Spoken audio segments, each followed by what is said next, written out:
Mr. John Sutton.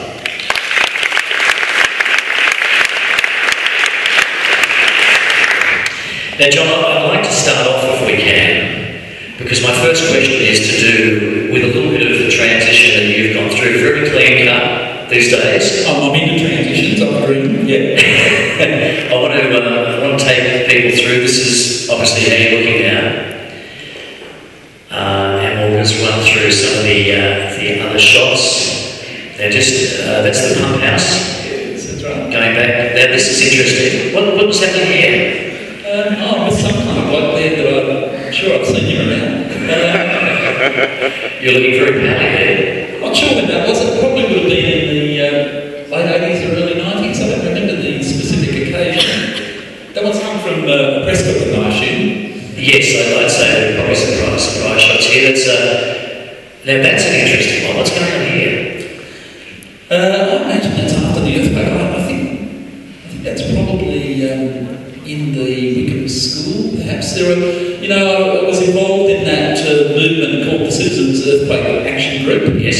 After the earthquake, that was very concerned about the demolition. We thought the too hasty demolition of heritage buildings. People like Margaret Henry and Keith Parsons, etc., were in the audience. And we fought very hard to try and save something. We were successful a lot of the time, not all the time. The George Hotel unfortunately went, but we saved Wickham School and a few others. That's near the train line there, obviously. And Sure that'll come up. That's I'm a lumberjack and I'm okay.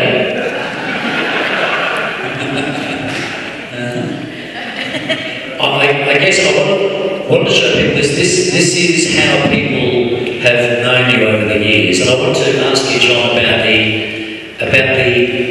your love of the environment. Where did that come from? Is that does that come from your parents? Yeah, to some extent. I mean, my parents weren't particularly environmentalists. So my dad was a plumber, my mum was a dancer. I grew up in a fairly working class kind of area. In an urban area, it was in Perth. I went to my suburb was North Inaloo, so the SMS, the now version of that is grew up in Inaloo. But it was not really a beautiful natural environment. But I do remember with great affection going out to some of the natural areas because there are these wonderful hills near Perth. A place called Arrowwood that I used to spend camping holidays at. Very lovely environment in that way. Look, my early involvement as an activist was really in objections to the Vietnam War. That's where I cut my political teeth.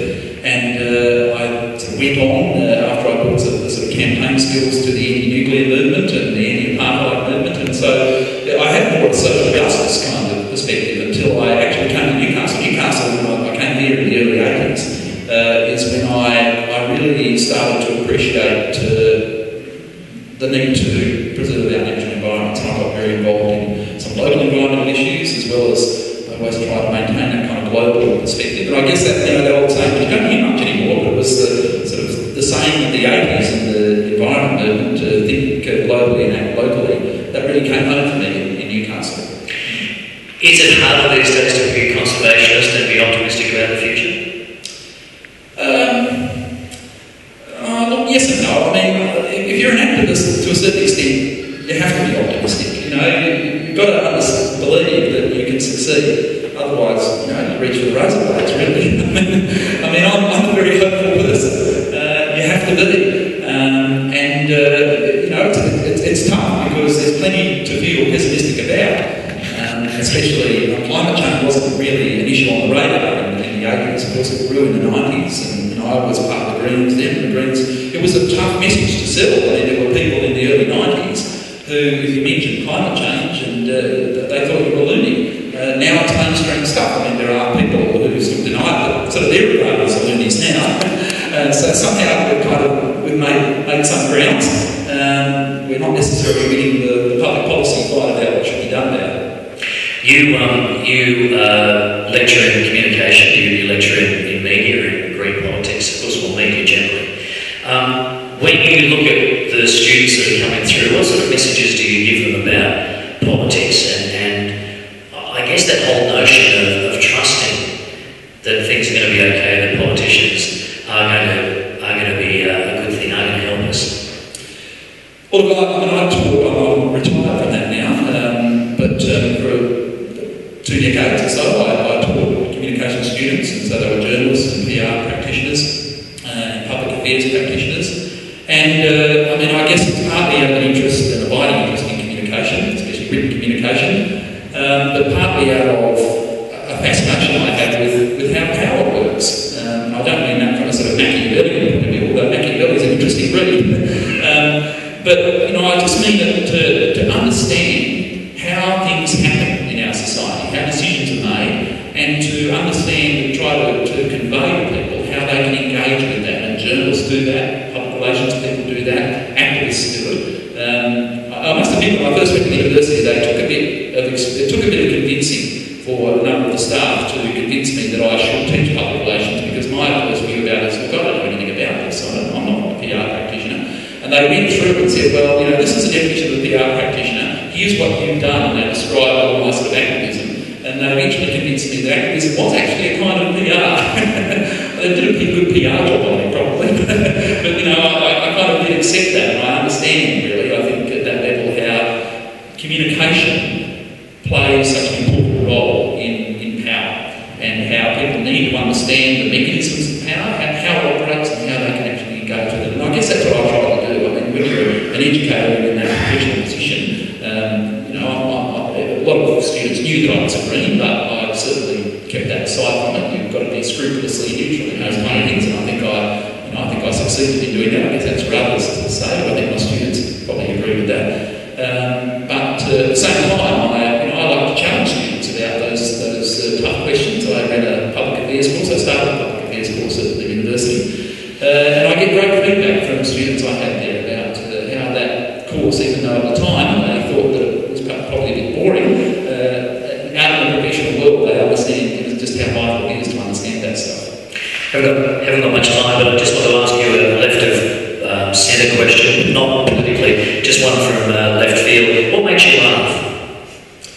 Oh, well, a lot of comedians. I'm a big fan of a number of comedians. I don't think I have a sense of humour that's any different from others. I find, incongruities really strange and funny. I sort of have jokes with friends. I'm not much of a joke teller, but I love listening to them. I love listening to a good joke teller.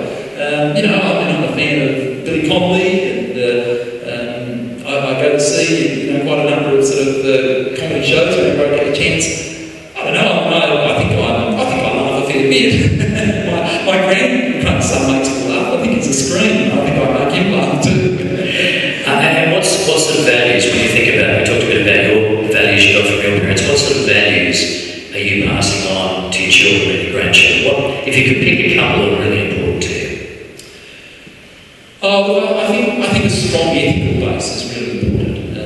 I think that's why I love the Greens. I think the Greens do bring a really strong ethical flavour to politics, and that sort of notion of doing politics differently. And I guess that comes out of a set of personal values I have about making sure that you operate within a tight ethical framework. And I think that sense of being part of the community. Community is very important to me, and the set of values that belong to community, doing things collaboratively, making sure that you understand that while you're an individual, you're also part of a larger whole, and that larger whole really matters, and how you engage with it matters. And the sense of future for you, beyond obviously what you used to do, beyond what you're trying to achieve now. Activism's in my blood. I'm an actual activist. I'll keep on going in that way. All right. John Sutton, thank you very much.